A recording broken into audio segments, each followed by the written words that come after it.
महादेव महाराज जी। हर हर महादेव, हर हर महादेव। क्या नाम महाराज जी आपका? मेरा नाम करण वैष्णव नाम है। करण वैष्णव। करण महाराज जी, ये बताइए, जो आपने जनेऊ पहन रखा है, इसको क्यों पहनते हैं गले में? यज्ञोपवीतम परमं पवित्रम प्रजापते यह सहजम पुरस्ताद आयुष्यमुग्यम प्रतिमुंच सोभ्यम यज्ञोपवीतम बलमस्तु तेजः। जब तक इस यज्ञोपवीत को धारण नहीं करेंगे तब तक कोई भी हमारे अंदर किसी भी शिक्षा प्रवेश नहीं कर पाएगी। ये परम सत्य है। या कोई धनुर्विद्या हो, या यजुर्विद्या हो, या जंग विद्या हो, या साम विद्या हो, या अर्थ विद्या हो, चारों वेदों में से कोई भी विद्या हो, ये ग्रहण नहीं कर पाएंगे जनेऊ के बगैर। अच्छा, जनेऊ इसलिए पहना जाता है? हाँ, जनेऊ इसलिए। महाराज जी, ये बताइए, सनातन का अर्थ क्या है? सनातन का अर्थ है ये प्राचीन। हम्म। प्राचीन, अब ये कह देते हैं सनातन धर्म है, प्राचीन है, वो है जो पुनः भी बता रहा हूँ, पहले भी बता दी है पूर्व में कि सनातन धर्म ये है कि अखिल ब्रह्मांड जो प्राचीन चलता आ रहा हो वो वही प्राचीन है। प्राचीन मतलब जैसे कि हमारी माता ने हमें गर्भ में से जन्म दिया, बाहर की संसारिक लोक में आए और देखा कि ये संसार कैसा है, तो हमने माता से कहा माँ, माँ शब्द प्रयोग किया। किसी ने कहा कि जिसको जन्म देते हैं उसे माँ ही क्यों कहते हैं, कहाँ है? लिखा भी है कहीं अस्तित्व प्रमाणम, कहीं है कि इस चीज का अस्तित्व। तो हमने किसी ब्राह्मण देवताओं ने, किसी संतों ने, योगी ने, हठ योगी ने भी कहा कि हाँ, शास्त्रम प्रमाणम, वेदम प्रमाणम, पुराणम प्रमाणम, उपनिषदम प्रमाणम, मतलब ये प्रमाण है। उसमें लिख रहा है कि जननी है जो जन्म देती है हमें गर्भ में, क्योंकि एक हम 2 मिनट हम कोई सामान नहीं रख सकते एक उंगली पे। जैसे कोई थैली सामान लेके हमें थैली में माँ ने 9 महीने रखा, तो उसमें लिखा कि जो जन्म दे रही है उसको जननी कहा गया है, माता कहा गया है, या मदर कहते हैं जो इंग्लिश में कहते हैं, या मम्मी कहते हैं उसे। उसी प्रकार जो जितना भी अखिल ब्रह्मांड है वो प्राचीन है। ये मूर्ति वगैरह है, पूजा जैसे विधि विधान से ये प्राचीन ही तो है। सनातन धर्म मतलब प्राचीन। अब प्राचीन रहेंगे तो सब कुछ जानेंगे, नहीं तो नई दुनिया में रहेंगे तो दुख को भोगेंगे ज्यादा से ज्यादा। तो ज्यादा से ज्यादा प्राचीन रहें, गर्व से कहें कि हम प्राचीन हैं, हम ब्राह्मण हैं, हम जो भी वर्ण हैं, क्योंकि ईश्वर अंश जीव अविनाशी चेतन अमल सहज जाए। इस संसार में अगर समझे तो कोई भी काम में ना कोई ब्राह्मण है ना कोई शूद्र है, क्योंकि कर्मों से ही ब्राह्मण बना जाता है। कुल में तो नीच कुल में जन्म लिया है, पर ऊंचे अच्छे अच्छे कर्म हैं, और ऊंचे वर्ण में जन्म ले लिया, कर्म नीचे हैं। तो इसलिए सनातन प्राचीन है हमारा। ज्यादा से ज्यादा हमें अपने वेद अध्ययनों का ज्यादा से ज्यादा अध्ययन के लिए समय निकालना चाहिए। स्कूलों में भी गीता, भागवत, रामायण सबको लगाना चाहिए, जो कि 1 घंटे के लिए, आध घंटे के लिए पाठ होवे।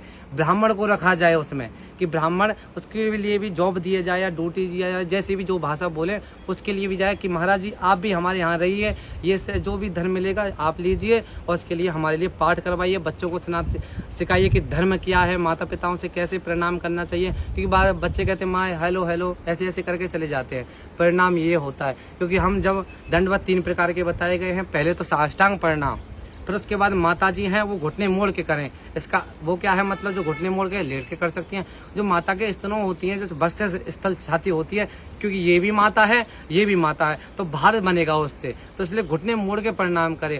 अगर किसी पे ना झुका जा रहा हो, ना कोई साष्टांग प्रणाम, क्योंकि किसी में दर्द हो रहा है किसी के यहाँ तक, तो ऐसे प्रणाम करें। किसी के पैर ना छूबे, क्योंकि अगर फिर उसके बाद प्रणाम करेंगे, जैसे ही जो उनके जो अंगूठा है उनका नखून है जो, उसके द्वारा उनका आशीर्वाद आएगा। तो हमें जो भी हमें इच्छा होगी, जैसे कि प्रभु हमें ये चाहिए प्रणाम किया, ऐसे ही हमारे प्रभु प्रत्यक्ष है।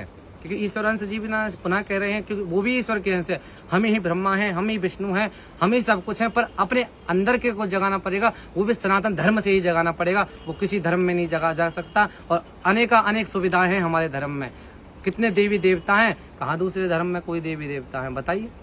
तो इसलिए ज्यादा अधिक बोलना भी नहीं है, यही सनातन धर्म के लिए। महाराज जी, एक लास्ट प्रश्न और है। हाँ जी। भगवान की प्राप्ति कैसे हो, भगवान के दर्शन कैसे हो? भगवान के दर्शन बस उनके लिए देखो, पहले तो सुमरन होना चाहिए। अच्छा, सुमरन होने के बाद गुरु होना चाहिए आवश्यक, क्योंकि गुरु का अर्थ यह है कि अंधकार से प्रकाश की ओर ले जाए, वही गुरु है। गु माने अंधकार, रू माने प्रकाश, जो हटा के अंधकार को प्रकाश डाले। जिस प्रकार रात्रि में पृथ्वी में अंधेरा रहता है, प्रातः काल जैसे ही आते हैं तुरंत प्रकाश होता है, ऐसे ही मनुष्य क्या रात्रि के प्रकाश अंधेरे में डोल रहा है। और जैसे ही प्रकाश आएगा गुरु रूपी, तो तुरंत ध्वस्त के अंधकार तुरंत ही प्रकट हो जाएगा प्रकाश के लिए। इसलिए पहले गुरु अपना में, गुरु के बाद जो गुरु कहवे, गुरु के साहब यो पाखंडी क्यों ना कह दिया उसने कि यही करना चाहिए तो यही होगा, वैसे गलत हो या सही हो। पहले गुरु, फिर उसके बाद गुरु जो बतावे कि इस ईश्वर की तुझे अनुभूति करनी है, इस ईश्वर को मानना है, उसके अनुसार ही चलना है। फिर उसके बाद जैसे ही भजन बनेगा, सिमरन बनेगा, तो ये दुख वगैरह सब, भगवान की सब इच्छाएं जो होंगी वो सब नष्ट हो जाएंगी और साक्षात भगवान की अनुभूति होगी और साक्षात दर्शन होंगे। ये परम सत्य है और भगवान के लिए ऐसे ही हो जाना चाहिए। ना कोई भूख लगे, भोजन भी कर लिया है तो पता है अरे भोजन भी कितना किया था, पता नहीं ऐसे, अब भोजन भी नहीं किया, अरे भोजन कर लिया, अरे ऐसा ध्यान होना चाहिए हमारा, बिल्कुल उसमें ही रमे होना। जिस प्रकार एक प्रेमी प्रेमिका के लिए और प्रेमी प्रेमिका के लिए और प्रेम का प्रेमी के लिए दिन भर रात भर सोचते रहते, ऐसे ही हमें प्रभु के लिए सोचते रहने चाहिए। ठाकुर जी ऐसे हैं, ठाकुर जी ऐसे हैं, वो ऐसे हैं, उन्होंने लाली लगा रखी है, काजल लगा रखा, ऐसे ऐसे, मतलब उनके शरीर का भाव, क्योंकि देखो पौंड्रत हुए, उन्होंने एक एक चीज भी नहीं छोड़ी, एकदम कृष्ण बने।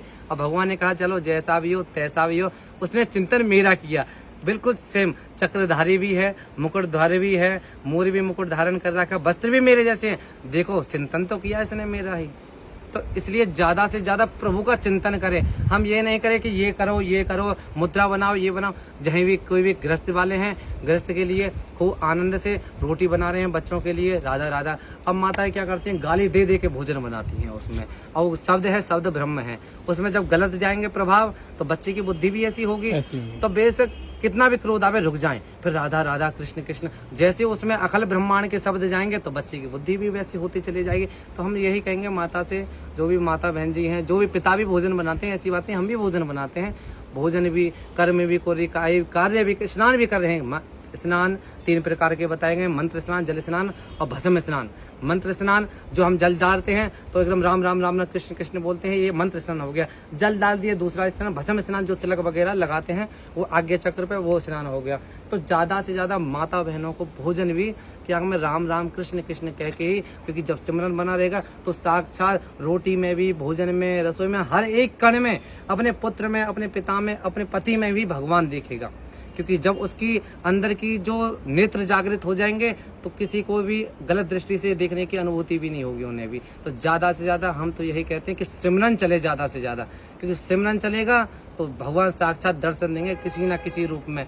आपको किसी दुख की ऐसा सिमरन बनना चाहिए, ना आपको सुख की प्राप्ति होवे कि अनुभव, कि सुख का ये अनुभव हो चुका कि हमें सुख आनंद आ रहा है, और ना ही कि दुख का अनुभव होवे कि हमें दुख आ रहा है, क्योंकि भगवान के इतने रमन होना चाहिए। तो यही है कि ज्यादा नहीं बोल सकते, अब हमें क्षमा करें। राधे राधे। जय हो, राधे राधे।